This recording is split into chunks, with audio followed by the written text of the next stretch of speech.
Hello, everyone, and welcome to the concession stand here on the KB Radio Network. I am your host, Kevin Reed, and this is the review of Netflix's new action thriller starring Tom Hardy, Havoc. And this film centers around a drug deal that goes wrong, and a detective must fight his way through the criminal underworld to rescue a politician's estranged son, unravel a deep web of corruption and conspiracy that completely consumes his city. Also starring with Tom Hardy, you have Timothy Olyphant and Forrest Whitaker. This film is written and directed by Garrett Evans. And if you don't know who Garrett Evans is, he is the writer and director of probably two of the greatest action movies to come out in the last 20 years, and that is the Raid films, The Raid and The Raid Part 2.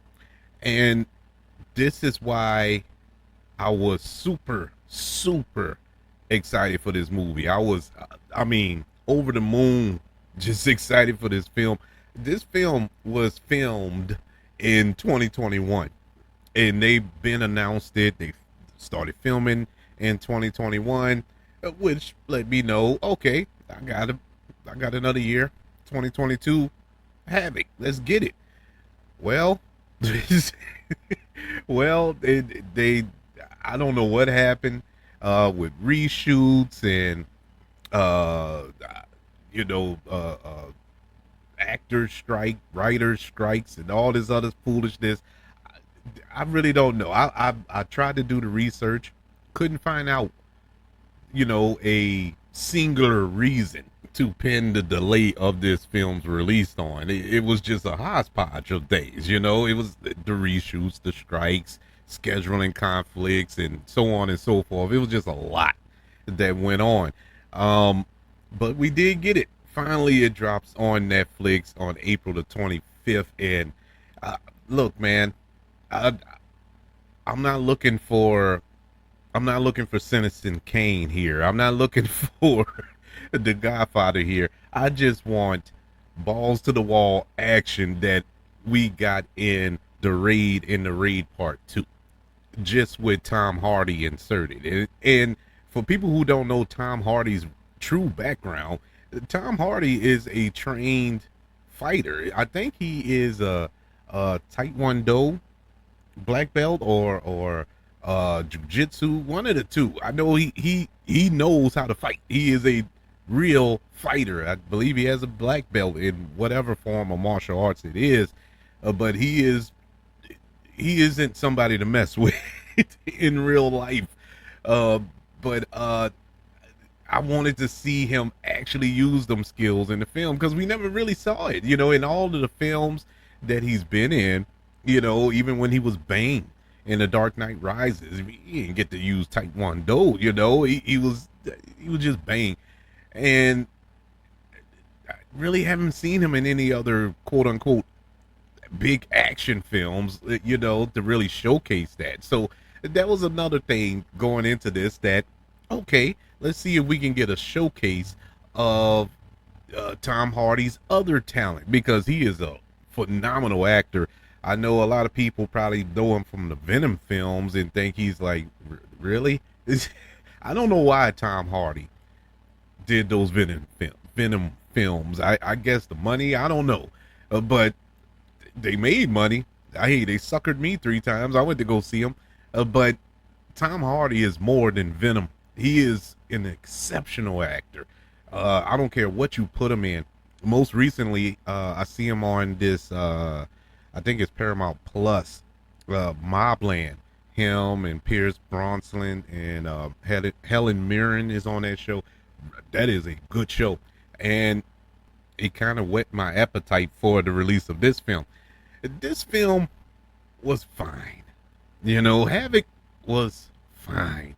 Like I said, I wasn't looking for Citizen Kane, but I just wanted a story you can follow with some awesome action, and that's what I got. Is it great? No. Is it up there with the Raid films? The only thing I can compare it to, due to its director, No, it's not even as good as those movies because those movies had a bit of heart to it outside of the crazy martial arts fights and battles that took place and the ultra violent nature of everything that was going around. There's some heart in those movies. Havoc doesn't really have a heart. You know, there's really no character to cheer for in this movie. Everybody is bad in this. I don't think there's a true by the book protagonist in this film. Everybody is dirty. It's nobody to really get behind and cheer for. And so that made it a little tough, you know, to really get invested in these characters because all of these characters are dirty in some shape, form, or fashion. But there's a good movie in here. The problem was it didn't really get flushed out. And to his credit, Garrett Evans, he's known for his action. He's known for the style of filmmaking that really puts you in the fight, puts you in the action. Not really known for, you know, the quiet moments, if you will. So with his style of filmmaking, you really don't have time to catch your breath.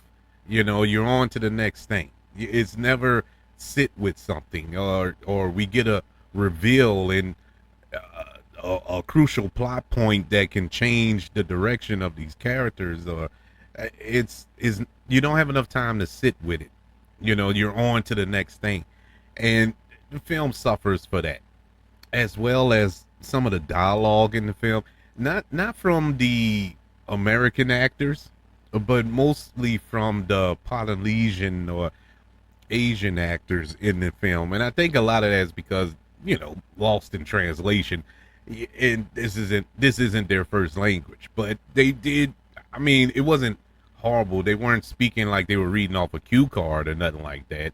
It was just some of the dialogue was really, really simple, and it was more explanatory than it was just free flowing conversation that was taking place there. Now, it's made up for because you had some awesome performances by Tom Hardy, of course. Timothy Olyphant, man, I, I loved him. I loved him in this movie. He wasn't in it a lot, you know, but the parts that he was in, absolutely love Timothy Olyphant. I been a huge fan of his since Justified. You know, I liked him before in a couple of films that he was in, a couple of shows that he was in prior to Justified, but Justified really put him over the over the hill for me. I was like, man, I'm on board with anything that he does, and he is a great addition to this film. But the standout to me was Forrest Whitaker, and that's weird because I didn't even know he was in this movie. I didn't know he was going to be in this movie, and he was a great addition. I liked his character. I liked how he portrayed this character in this film. Once again, like I said, no secret here. Everybody's dirty. He's not. He's a dirty politician, which is also like saying water is wet, but he is a dirty politician here. And I love the way he was speaking. I love his demeanor. Everything about him, how he carried himself in this role was really, really good. It, once again, didn't have much to do. You know, they didn't spend a lot of time with the supporting characters here. We do follow Tom Hardy's character a lot. Now he does get a arc in this film, and you know it was earned. It was kind of paid off, but the film also suffered in the end. As great as the action was, which was never in question, the action in this film is notch, top notch. If you enjoyed the Raid films and that style of fighting and action in those movies, this is it. This is it for you. The action sequences are uh, somewhat on par with that. It doesn't surpass it, but it's somewhat on par with that. Now, it's not action packed like those films are because there is story here. It just wasn't executed properly.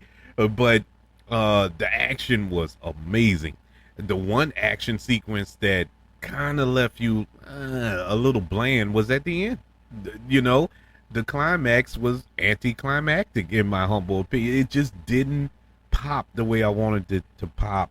It started off good. The third act, I mean that final fight started off amazing, or that battle, I should say, shootout and fight all at the same time. It started off amazing. I mean, you saw some stuff in here that I've never seen before on film. Uh, in the matters of killing people, which is which does seem kind of weird to say out loud, but it is.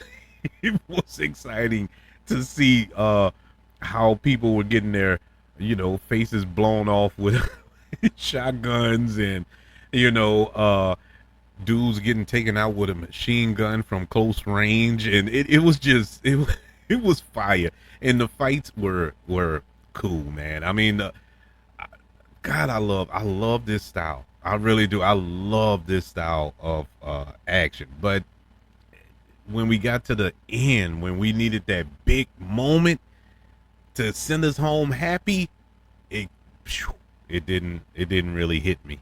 But I mean, overall, I was entertained. That's all I could ask for. I went into this. I wanted to see good action. I wanted to see elements of a story, and that's what I got. What more can I ask for? It it's a true Netflix film.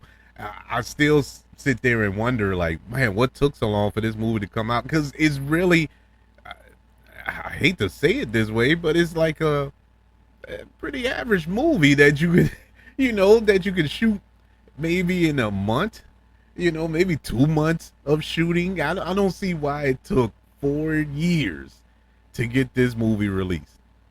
Maybe they finished filming the initial shoot, the initial principal photography, went in the editing room, saw it, like, no, no, no, no, no, we gotta change. We gotta do something different. Maybe they wanted to add more story here, or another character here, and had to go back and reshoot it. That's how it all works. This isn't out of the norm, so that's fine. It is a little out of the norm for this long of a wait, but we do have it. I think it's a good time. Sit back, turn your brain off, and enjoy the insane, graphic, gory violence that this movie brings. Havoc, which is currently on Netflix, gets a letter grade of a C plus. Yeah, it was good. I'm not mad at it. I'm not mad at it at all. Do I wish it was a little better? Yeah, a little more story, a little more tweaks of the story, and I think this could have been a phenomenal movie. But this is what we got, so I'm gonna go ahead on and live with it. It is definitely something that I can see myself watching over and over again. It was that fun. If not for anything, the action. There are two sequences in this film that were so exciting, so adrenaline filled, that you can't help but to go back and watch it again. It was fun. It is a fun movie. But I would love to know, what were your thoughts of Havoc, or have you not seen it and considering it? I would recommend it to you. I want to know your thoughts. Email the show, kbradiopodcast@gmail.com. You can also search for the show on all social media platforms. Just search for the KB Radio Network. Also, don't forget about YouTube. Subscribe to the KB Radio Network channel, and like this video if you don't mind. Don't forget about the 5 stars, the reviews, and sharing this show if you're listening on Apple Podcasts, Spotify, iHeartRadio, wherever you are currently listening to the concession stand here on the KB Radio Network. Everybody, thank you for joining me for this review of Havoc, starring Tom Hardy. Want you all to know that I love you. Continue to love everyone, and until we speak again, you all be blessed.